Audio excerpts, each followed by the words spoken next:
Charly has made a decent splash over the past year on social media and has begun to put itself on the map. From Mexico, the brand has been somewhat of an unknown quantity during the majority of its existence. However, a combination of things, like its aggressive social media push, clever advertising, and getting itself on popular retail sites in the US, and launching its own US retail website has begun to pay off. None of this would be possible if the brand had not given itself solid products on which to build a foundation. This is exactly what has happened with the Charly PFX Gignac. Fit. Out of the box, the knit upper is softer than expected and pliable, rather than having a smooth surface on the upper. There is a slight grippy silicone layer on top of the knit.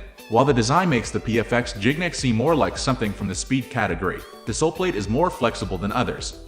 Instead of being a negative thing, this means that the boot is easier to break and then the foot does not have to get used to the boot.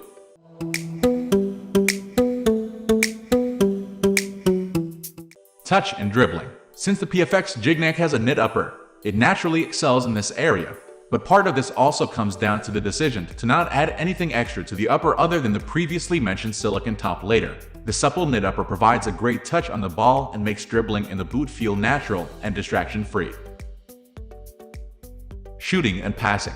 The PFX Gignac's solid performance somewhat continues with passing and shooting. The slightly grippy upper allows for just a slight bit of grip when hitting the ball, and this is beneficial when the weather is not perfect. While the Soleplate is flexible, it is solid when shooting and hitting long passes, and it does well to keep the foot anchored to the ground. There is little movement from the Soleplate when hammering the ball.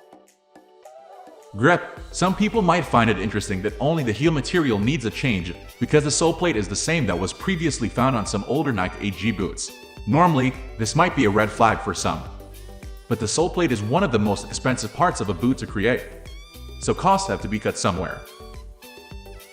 Overview. Charly have made a boot that costs less than half the price of the bigger brands but still performs much higher than other boots around its price range. The soft knit upper of the PFX Gignac, combined with the simpler design, means that there is a lot to like about the boot. It is not complicated, but it does not need to be. We are going to end this video right away. If you have any query or information to share, please leave a comment below.